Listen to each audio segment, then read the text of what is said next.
just trying to do what we can to keep it beautiful until his headstone arrives. So we have it all designed and ordered and ready to go. And I actually bought the plot right next to him. So we're gonna have a monument here with our name, and then the verse that's kind of been our motto is Job 121, the Lord gives and the Lord takes away, blessed be the name of the Lord. I think I bought him more flowers than he's bought me at this point. Yeah. In traditional Catholicism, I see that the end all be all is not this earth. It is the world to come. For myself and the kids, that's our goal. Their idea of eternity is like, it smacks them in the middle of the eyes every day, because that's where their dad is. I mean, not to make everything about death, but this life is not what we were created for. Blues are now the safe spaces. Guys just automatically skip my turn. So this is I'm a sorry, safe you go. space? No. So after you went, Levi went, and then it's my turn, then Mac's turn. I don't go because I already won. Okay. So you get one more, Max. I win. Okay. I was saying that. Then Lo's turn, then my turn, then Levi's turn, then I was turn. You gotta get us out. You said you kind of hit a ceiling. What do you think about that? You know, 3 or so years ago, just going to Mass and sensing that, okay, is this it? There's something more. And seeing our children hit the age where the influence of Michael and I was still important, but the influence of the people that they were around was going to be almost more important. And my daughter was 11 at the time, entering preteen years, and really looking around and saying, she doesn't have any friends that are Catholic. Okay, she's in religious education, but she's the only one who knows her Hail Mary, in 5th grade. A crowd like this might make you think that all is well in seminaries in the United States and that all is well with youth in the Catholic Church. But this is St. Joseph's Seminary on any other day. Clear evidence of a dire priest shortage in the United States. And most experts fear it will get worse as current priests age and fewer young people enter the seminary. Changing values are part of the reason. Only 10% of Catholics under the age of 30 say they go to Mass regularly. You know, the proposal at Vatican II was to make the Mass more accessible, and that meant, of course, making the doctrine concerning what the Mass is more accessible. But we've had the exact opposite.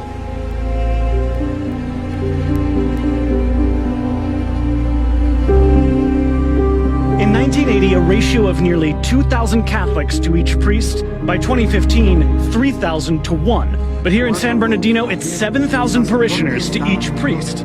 Kitsky and one other priest are in charge of 7 churches in the Milwaukee Archdiocese. Amen. There used to be a time when 14 priests covered these 7 churches. Sure, exactly. Is that the old model?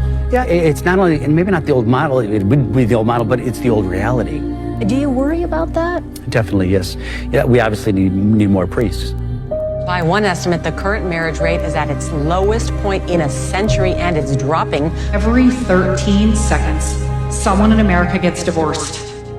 That equates to almost 2.5 million divorces a year. There's so many variables as to what causes depression, but such a giant number of people suffer from depression. If I'm being honest, I think it's going to get worse. No one can tolerate being alone for any length of time. We can't maintain our own sanity without continual feedback from other people. The rise in suicides was also seen across all races, ages, genders, and ethnicities. Underneath everything in your life, there's that thing, that empty, forever empty. You know what I'm talking about? Yes. Yes. Were you raised a Catholic? I was raised Catholic. And you were an altar boy, right? You know, that's what you do. You don't have a choice. Oh, I've only gone to Catholic schools. Jesuit high school, Jesuit college, Catholic elementary school. Were you an altar boy? Yeah. I was an altar boy, too. You were raised Catholic, right? I was raised Catholic. Come on back, Bill. Matthew 6:9 says, Our Father which art in heaven, this be thy name. Hallowed be thy name. So you went to Catholic school when you were young. Oh, yeah. Did you have I wanted to be a priest. Did you really? Yeah, I loved it. I loved the church. I loved the idea of it. I loved the smell of the incense. I loved the whole idea of it. My grandfather was very religious, so I used to go to Mass with him at like 6:45 in the morning, serve Mass. And light begins at conception. That's the Church's judgment. I accept it in my personal life. But I refuse to impose it on equally devout Christians and Muslims and Jews. And I just refuse to impose that on others. I grew up Catholic. I don't go to church anymore. There's a part in church where the priest says, "Peace be with you." And for many, many years, we all said,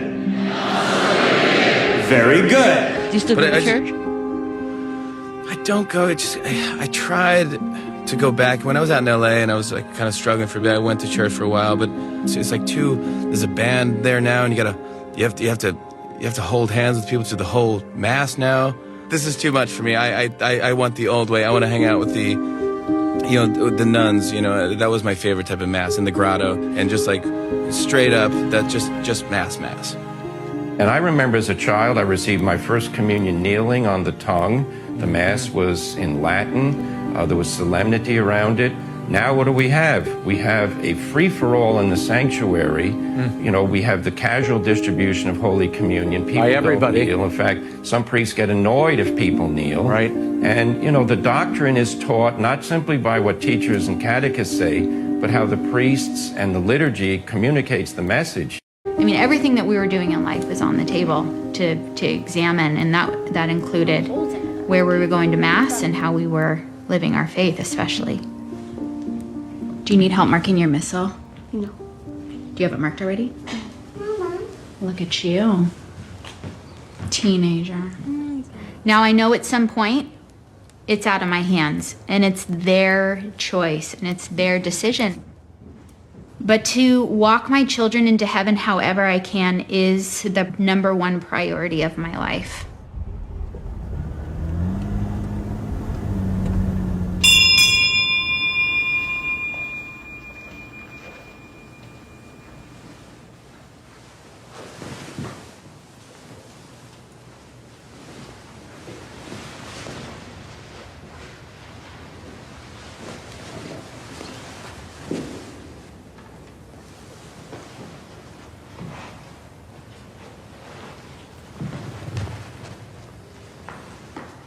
In nomine Patris et Filii et Spiritus Sancti. Amen.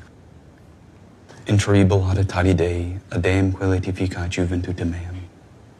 Judicem et Deus et discerne causam meam, de gente non sancta. Ab homine inuquo doloso eruem me, quia tuus Deus fortitude mea. Quare me lepalisti, quare tristis incedidum efficit me nemicus. Emite lucem tuum et veritatem tuum ipsum et exerunt et adviserunt in montem sanctum tuam, et in tabernacula tuam. Et introibul adatari Dei, adem quae letificat juventutem meam. Confiteba tibi in cittadina Deus meus, quare tristis es anima mea, quare conturbas me. Sperende quoniam amado confitebili, salutare vultus me et Deus meus. Gloria Patri et Filio et Spiritui Sancto, sic ut erat in principio et nunc et semper et in saecula saeculorum. Amen. The prayers at the foot of the altar are one of the most beautiful features of the traditional Latin Mass because you start slowly and carefully and you prepare yourself for the ascent up the holy mountain. There's a sense there of the priest begging to be worthy to take on his priestly role in persona Christi. Confiteor de omnipotenti, Beata Maria Semper Virgine. And therefore, all the rest of us who are watching that are also given a chance to wake up to what we're doing, to catch up with what we're doing, in a way to slow down. We need a period of preparation, a period of transition that takes us from secular life to this timeless domain of the sacred. The first impression for some people isn't always a positive one because it's so different. It's so different from anything they experience. Not only going to the ordinary form of the Mass, but just anything they experience in life is so unlike the Latin Mass that they really just don't know what to think. It was barely audible. The people didn't give any responses, and I was thoroughly confused the entire time. I didn't even know it had started until 10 minutes in. I mean, I was sitting there. I didn't realize that it was just, the priest was at the foot of the altar saying the prayers quietly. I was way back in the back of the church. I didn't even realize it. And here I am, 38 weeks pregnant. I was in jeans, not even just like pants, just jeans. This cardigan, and no veil, because I was like, I have no idea what's happening. And we had gotten there early for confession, so expecting behavior of our small children for 3 hours. It was, there were times where we were like, I swear, if you make one more noise, I have to go to the corner. I don't know what we did. I don't even know what threats we made. Yeah, what's crazy, we came back, we kept going. I was studying theology at Boston College. I was getting a PhD in Catholic theology. And I'd always just assumed that the only difference between the liturgy before Vatican II and after was that they had translated it into English. And I was getting a PhD in theology, and I was under that impression.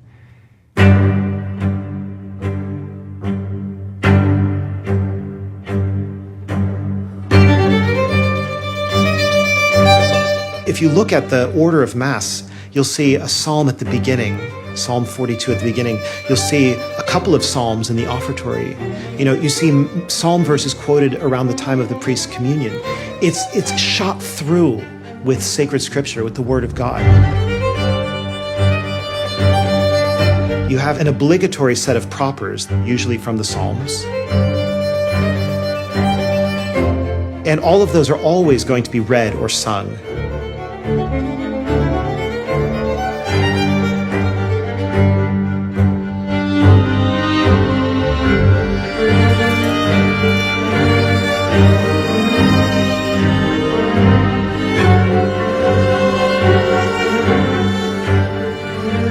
It ends with the prologue of the Gospel of John, which is a summation of the whole of divine revelation. It's a kind of gospel of the Gospels.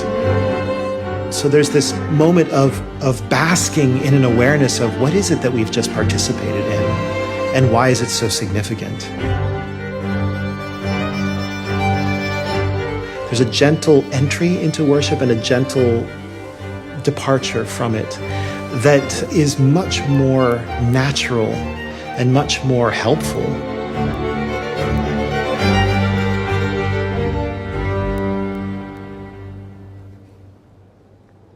If there's anything official in music in the church, it's Gregorian chant. It's the only thing that is non-negotiable.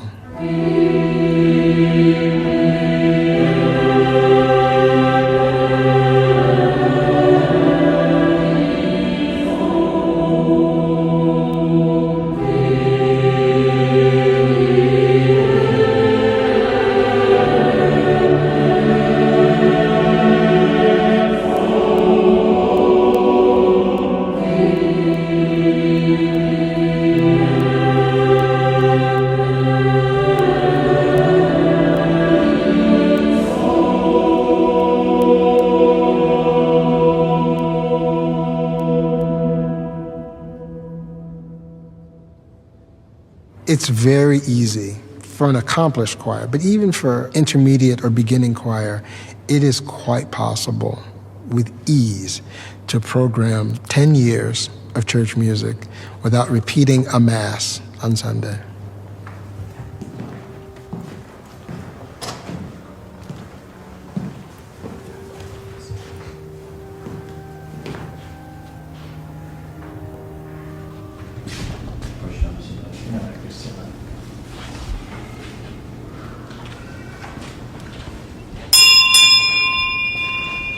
So by training, I'm a seminary professor, and that's what I did for a good chunk of my life as a priest. 25 years a priest, and 15 of those years were in seminary formation.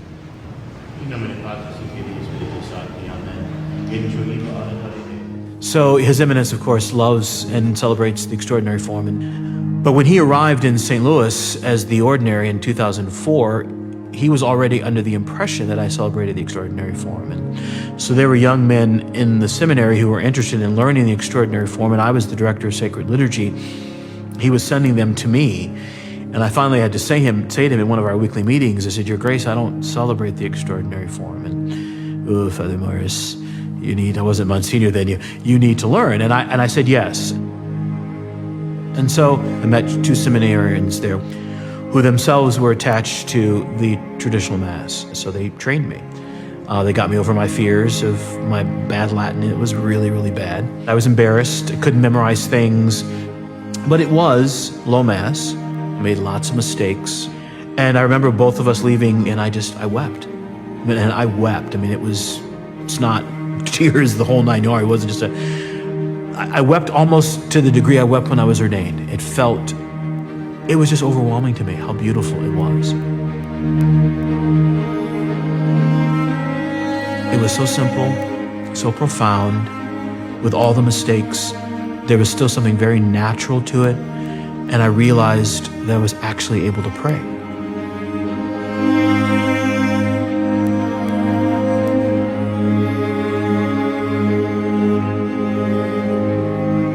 It was a low Mass, and maybe 25 people were there. And I was covered with sweat. I was working so hard and terrified. And the people afterwards said it was life-changing for them. They knew I was sweating bullets, and they said that's what should happen when you stand before the throne of mercy in the judgment seat, when you're offering the supreme sacrifice. I notice this reverence. I notice this participation. And then the most important thing I would say I noticed is the coherence.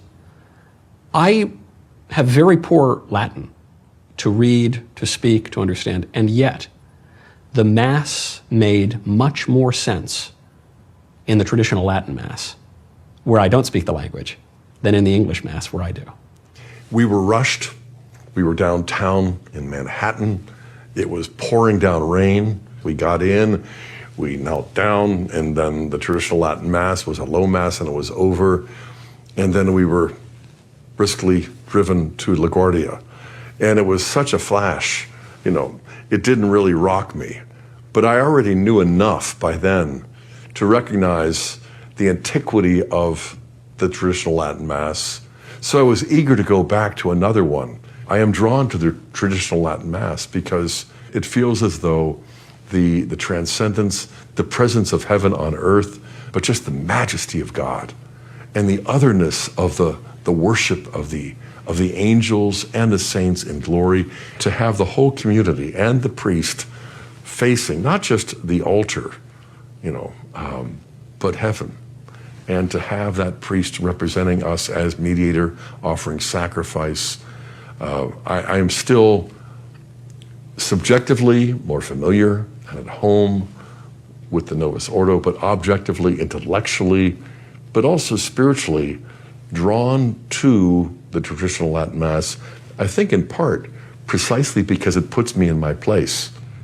There was a family I knew that they didn't like the Latin Mass. We had both, of course, in that parish, and so they wouldn't come to the Latin Mass. And a light bulb went off in the mother's mind at one point. She has 4 children and a husband, and she said, "It's about control." I realize now that in the Novus Ordo, I'm in control, or the priest is in control, or we are in control of the liturgy. But in the Latin Mass, I don't know what's going on a lot of the time. And it's clear that I'm not in control, but there is someone in control because it is so perfect. The rubrics and the execution of the liturgy helps me to believe that there is someone in control of the church, and it's not me. There was a haughtiness to how I presided. I do it better than this guy, so I'm going to be the one to do it for everybody. And it's really about me, and I want to make sure, again, eye contact and the homily is well written and everything's okay. Now I go up to the altar of the Lord and I ask that the Lord forgive me of my sins, and I'm aware of my unworthiness and I shouldn't be here. And then when I kiss the altar, I'm aware, and it tells me everything that I'm supposed to do. So it's nothing about me and everything about God. It was the moment of the consecration. For the first time in my life, I'd said them many times in English, but it was very emotional. I could hardly say the words, and you're whispering, so you didn't have to have a lot of volume, but I could hardly do that. I mean, it was choking me up. The priest whispers the words of consecration over the host, over the chalice, and then the bell pierces the silence, and you see the host and then you see the chalice lifted up. And for me, that is the moment in the Mass where I feel in my heart and in my gut, Jesus is here and he died for me. And we're incarnational people. We learn by the actions that we do. And so in the Latin Mass, if you bring your 5-year-old or your 7-year-old or your 9-year-old there, and they have to kneel down and receive, they're gonna know this isn't just blessed bread. They're gonna know this is somebody, not something.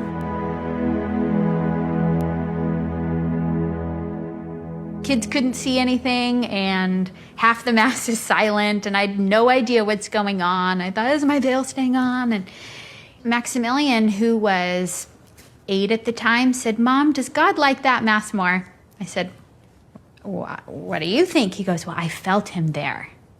The Latin phrase, lex orandi, lex credendi, there's no way we will believe rightly if we don't worship rightly. The two support each other, but it begins with the liturgy. So the way we worship is the way we believe. There's no question about that.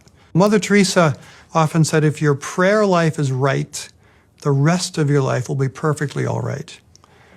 By prayer life, she meant interior prayer, but also liturgical prayer. If your prayer life is authentic and orthodox, then everything else will be orthodox.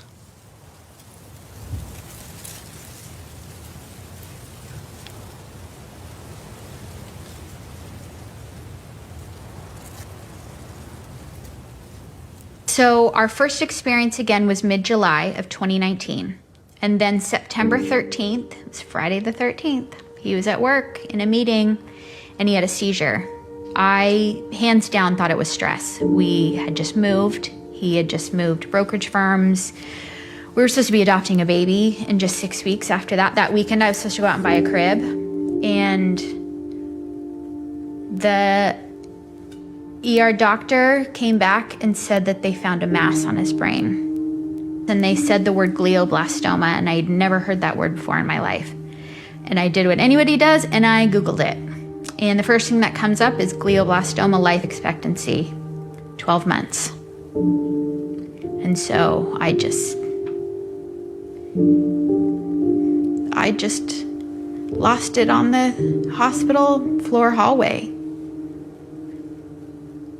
I mean, this beautiful man who was sitting in bed, and he was laughing, and he's like, oh no, everything will be fine. And that was just his, you know, everything was an adventure. Everything was going to be fine. And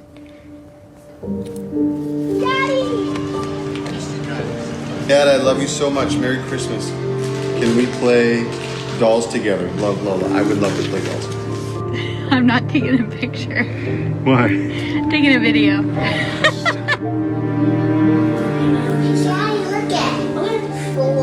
at 14 years. Love you. Love you. I'm still unpacking it. I'm still just unpacking that time of picnics every night with the kids up in the bedroom and me putting my feet on the hospital bed and reading a book for an hour while the kids ate and played and Michael slept, and our rosary every night, and to take care of him, honor him for all the times that I didn't.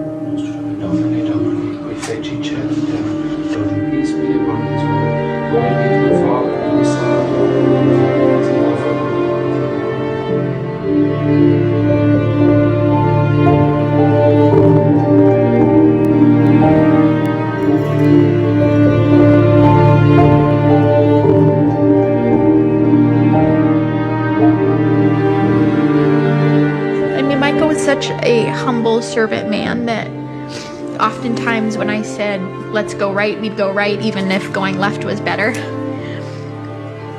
It was my turn to follow him.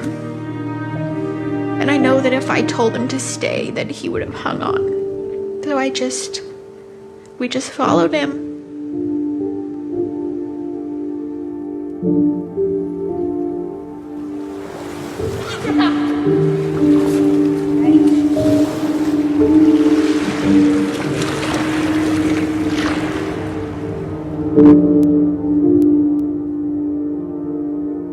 And after Michael died,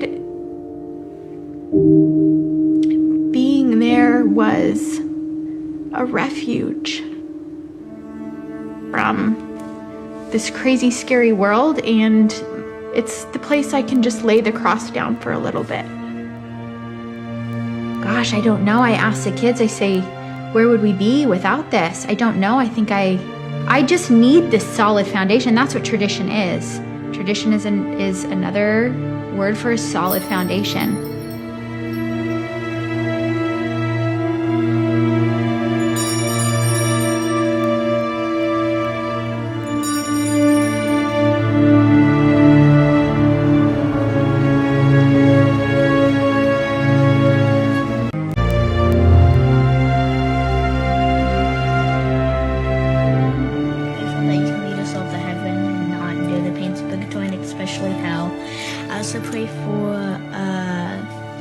Souls in purgatory. But I pray for Mom and Dad and my siblings. They have a great day today. They have a more wonderful day tomorrow. And I also pray for that Daddy can resurrect.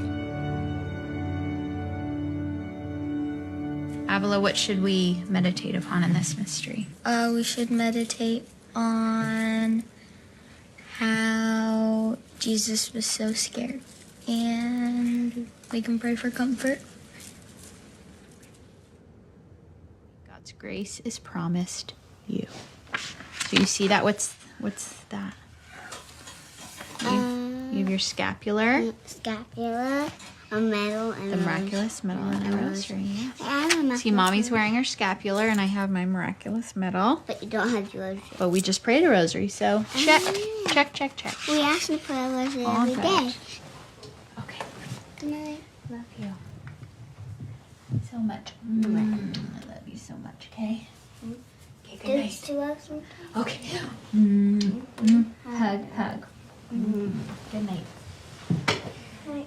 Good night.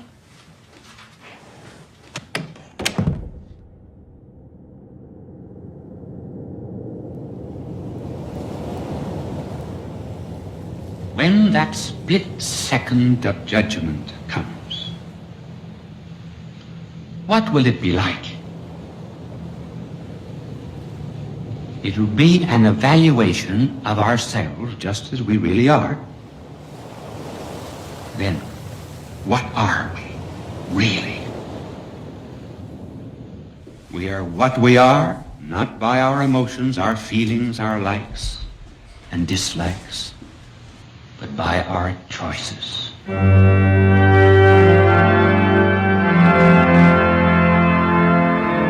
Our judgment will be based not on our social position, but on the way we lived, on the choices we made, on the things we loved.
Eucharist, transubstantiation is a diamond, and a diamond can be anywhere. It has the same value, but when you place that diamond in a setting by someone who really knows how to create a proper setting, it allows the light to move through it. It brings out certain features of it. But that setting is the liturgy, and it makes it sparkle. It makes it shine. It makes us appreciate the diamond, the value. And I think when you dole that down, the diamond doesn't change. The diamond's always a diamond, but you maybe don't appreciate it as much. And maybe you don't see the qualities and the magnificence of that diamond. And I think, people who go back to the traditional Latin Mass, it's still the transubstantiation, it's still the Eucharist, but we see it in a new setting, in a new light. And I think that does strengthen our faith. It really does. In talking to listeners, as I do for 3 hours a day, it's people who are in their 20s and 30s, raising families.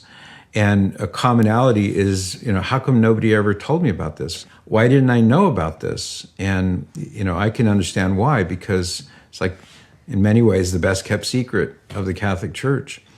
And in an era of profound ambiguity, almost weaponized ambiguity, as others have said, with tradition comes clarity. And clarity produces, in somebody who's open to it, a change of heart. If you have clarity, people have to make a decision. Will I follow Jesus? Will I follow the world? What young people want when they go to a church is not to find more of the world. We have a lot of the world. I'm in the world, man. I see it a lot, okay? What we want is to leave the world. We want an experience that elevates us up to heaven, which you get in its fullest expression, I think, liturgically speaking, in the traditional Latin Mass.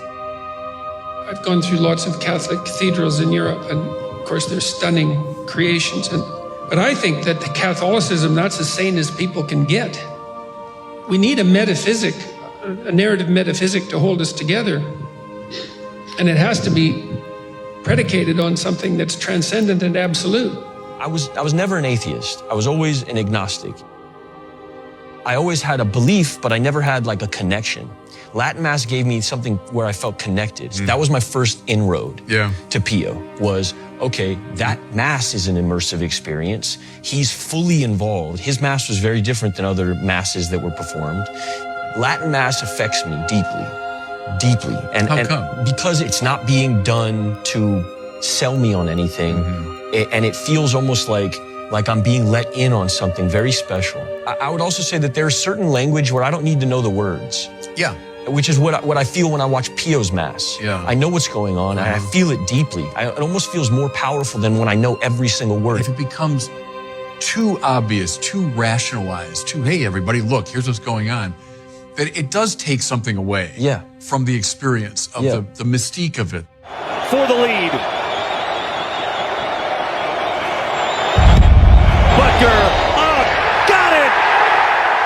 What is it you get out of the Latin Mass? It's opened my eyes to the tradition of the faith, with St. Augustine, with Thomas Aquinas, with all of these great saints, and then seeing that this Mass of the Roman Rite, the Latin Mass, has been the Mass for the past 1,500 years that all these great saints went to. They were saying the same Latin prayers. It's just very beautiful. I feel very united. And you walk into a Latin Mass and the ladies with the veil and their kids and everybody's beautifully dressed and everybody's quiet. Like in fighting. Like if I learn a certain submission move and it always works, why would I not use that anymore and go with something else that maybe might not work? No, I want to go with the best possible solution.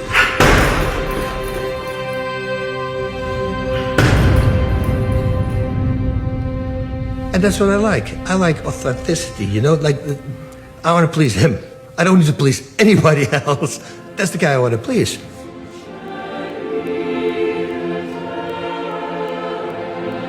Unless you experience the transcendent God in right worship, then you really are not drawn fully into the mystery. I think that you will not stay unless, you grow in that love for the Mass. The Mass is everything for Catholics. The goal of the liturgy is not to evangelize. The goal of the liturgy is to worship God. But people are evangelized when they see that experience of God being worshipped. We have atheists and Satanists and people who wandered into the church, and they may not know anything about the Catholic faith, but something draws them there, because there's an experience of something bigger than themselves. Today, the parish has over 2,000 families and probably 8 choirs, a religious order of 24 priests and brothers, and the church went from being the most broken church in the city of Chicago to being what was named the most beautiful church in America. We judge a tree by its fruits, and I found that tree being the traditional liturgy. And when we look at the numbers, who the church are filled with, and we see among traditional communities, in places where the traditional Mass is being celebrated, we see a lot of young families, lots of baptism, lots of conversions.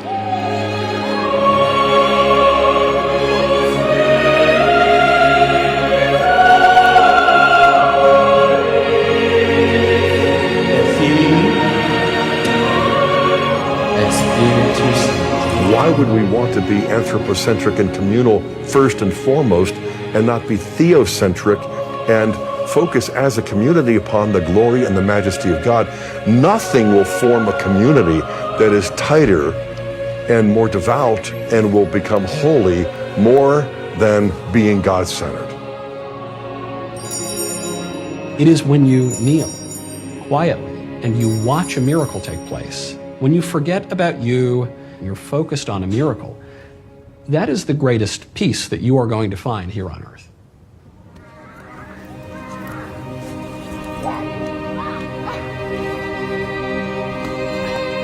The way that I have been able to reorder my life as a woman and a mother has come from traditional Catholicism. The way that my children have so much peace and joy is from traditional Catholicism. It's not like I have Mass over here and I'm just going to the Latin Mass and my life is the same. It is completely radically transformed every aspect of our lives. It is a liturgy and a way of life that breeds incredible peace and freedom. Your sister. Oh, I thought you did this. Ow, you're hurting me. So let's get it up in the water. Yay!